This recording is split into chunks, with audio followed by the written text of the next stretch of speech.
That is one of the most subtle but powerful endings I've ever seen in a movie. Truly like nothing else of its time.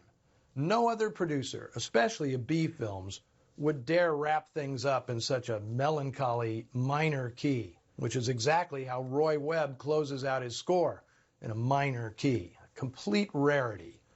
It's also a testimony to the subtlety of Val Lewton's art that he slipped this ending past the production code, which prohibited suicide as a way out.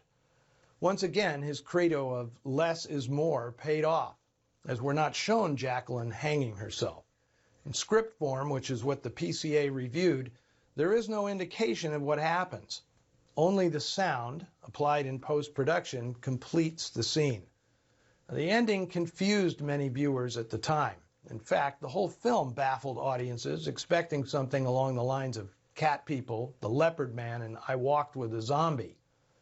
Originally, there was going to be a more traditional coda, in which the main characters reunite after Jacqueline's death, and of course, Mary and Gregory walk off arm in arm, the de rigueur Hollywood wind-up.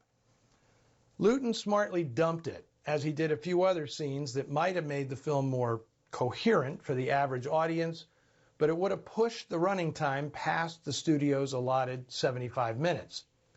This is what made Val Lewton unique. Where most horror films were obvious, monster jumps out, everyone screams, his were oblique, even elliptical. Honestly, he is still ahead of his time. Lewton was also more serious than other B-movie makers. You don't find epigrams from John Donne's Holy Sonnet and other horror programmers, or a scene in which a tubercular stranger declares she will dance in the face of impending death. Critical reaction to the film, however, was largely negative. Reviewers had no precedent for a film sold as a cheap horror show offering so much philosophical musing and existential ennui, so they branded it pretentious twaddle. The Seventh Victim failed at the box office, the first Lewton film not to turn a profit. And its artistry did not go unnoticed within the business.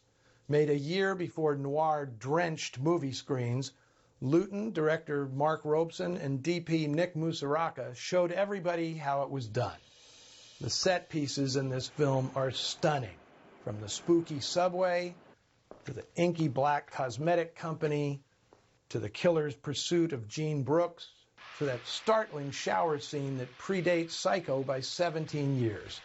This is a masterpiece of atmospheric movie making. Jean Brooks, who played Jacqueline, began her career as a singer in New York under the name Gene Kelly. In Hollywood, she acted in B films at Universal and MGM, and in 1941, she married up-and-coming writer Richard Brooks. Fortuitous for her, given that another Gene Kelly made their movie debut at MGM in 1942. As part of RKO's stock company, Brooks made the films for which she's most remembered, 3 with Val Lewton and a bunch of Falcon movies with Tom Conway. No offense to Brooks, but without that black wig, Jacqueline Gibson isn't nearly as memorable a character. The commercial failure of The Seventh Victim and its follow-up, The Ghost Ship, dented Lewton's status at RKO and prompted the studio to bring in cinema's most sinister star to bolster Lewton's subsequent efforts. Boris Karloff would have his name above the titles on The Body Snatcher, Isle of the Dead, and Bedlam, the last 3 horror shows Lewton produced for the studio. At first, Lewton resented having to work with the man who personified a more obvious approach to horror, but the two ended up as fast friends. Lewton also made a few excellent non-horror films, such as Mademoiselle Fifi and Apache Drums.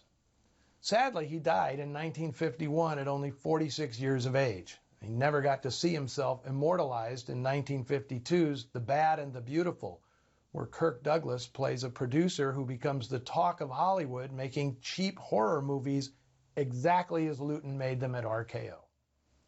Next week, I'll be showing a film by Jacques Tourneur, who directed Lewton's first 3 pictures for RKO. This one's from Columbia in 1957, Nightfall, based on a novel by David Goodis and starring Aldo Ray and Anne Bancroft.